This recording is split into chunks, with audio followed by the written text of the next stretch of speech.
Welcome to Let's Talk About Life with Alan Weinstein, author of Memoirs of a Learning Disabled, Dyslexic, Multimillionaire, and me, his daughter Sherry. Each episode, we will touch on topics such as how to use your mind to achieve goals, overcome obstacles, and give insights on how to reach one's fullest potential. Hi, I am Alan Weinstein, and I'm here today with my daughter Sherry. Hello. And today we're going to change the subject a little bit. We're going to talk about my artwork. Yes, we are. So aside from being an entrepreneur and an author, you're an awesome artist. Thank you.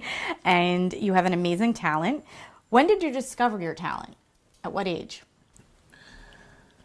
I don't think you discover a talent. I think you grow into a talent. Okay. So I don't know when I discovered it, but I think as a young person, I would always kind of sketch things and then try to build them. So I was always handy with my hands. Right. I didn't do artwork back then per se. I did projects. I built little desks and bookcases, radiator covers, but that wasn't artwork. That was just craftsmanship. I was doing crafts or carpentry, and I really enjoy it very much. I don't think I started actually doing artwork until I started to study architecture. Of course, which is partially art. But the art I did in architecture was totally different than the art I'm doing now. The art I do is very, very creative. It is not, I don't paint. No. I don't paint. No. I don't draw.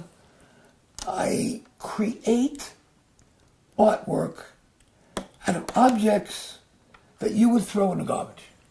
But once I get that object, you'll never recognize it Right. when I finish it. If for any of you out there that wants to view some of Alan's artwork, we do have it up on his gallery at alanweinstein.com. That's Alan, A-L-L-E-N. So I just want to make sure if you want to go visit it, that they can go visit it. But tell us a little bit more about how you've got involved and how it evolved. I mean, you find things on the floor, and through my youth, you used to say, "Save that," and it was a water bottle. I mean, or I remember my favorite was the Legs pantyhose that came in the egg, and I had to save the eggs for you. And I looked at you like, "What are you going to do with these?" And well, you did some incredible stuff with them. I think that art is an expression of one's inner feelings, of one's emotions. And it can be very, very self-rewarding. I remember my daughter Dana wanted a dollhouse. She was a very young girl at the time, maybe 7. Mm-hmm. And he said, "Okay, Dana, let's go out and buy one." So I went to the store to buy a kit, and I just couldn't get myself to do that. It was cardboard with cardboard windows, and wasn't anything that would pass my acceptance. So I said to Dana, "Let's go home. I'll build you a dollhouse." She got real excited about that. Well, she wouldn't have gotten so excited if she realized that dollhouse took me 13 years to complete. There was nothing in that house that was bought in the store other than raw materials.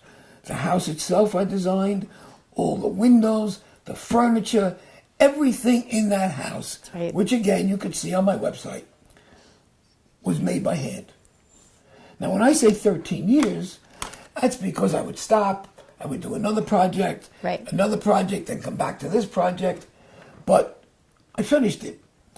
And it's very rewarding, and it sits in my house today.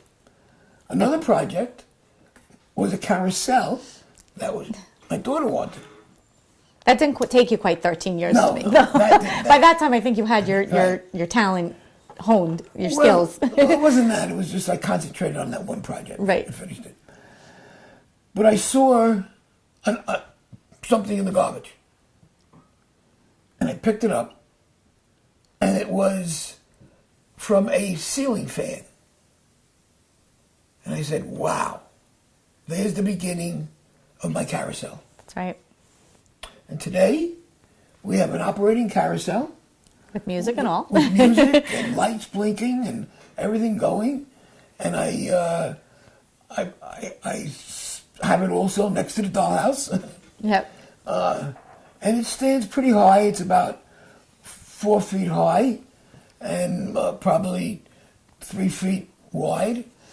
And does everything. It works, goes on, goes off, turns around, spins. And while I'm doing that, it's giving me such inner pleasure and peace because your mind is totally clear. But the interesting thing about my art, all my art, every piece is different. What I mean by that is, you won't walk into a room and say, well, he did that before, it's just a different way. No. Different mediums, different presentations, everything in my artwork is different. You really have to see it to really understand it. Absolutely. And I create, it just, when I see it in my mind, I begin to create it. It usually comes out somewhat like I saw it, Right. but it always changes as you go on. Well, I think that's with any art project or anything as you're going along. Sometimes the end result changes. Right.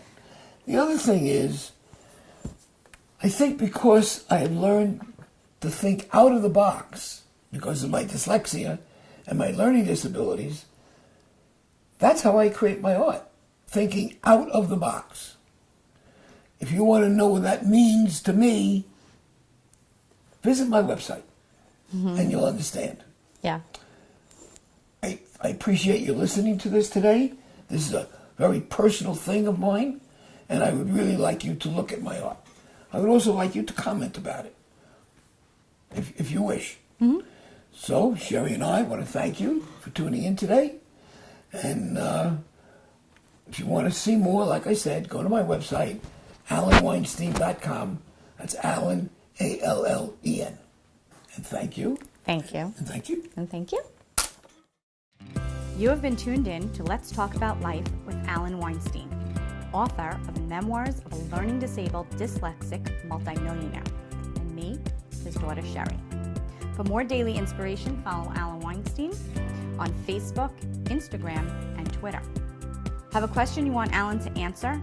Send him an email at askalan@alanweinstein.com. That's Alan, A-L-L-E-N,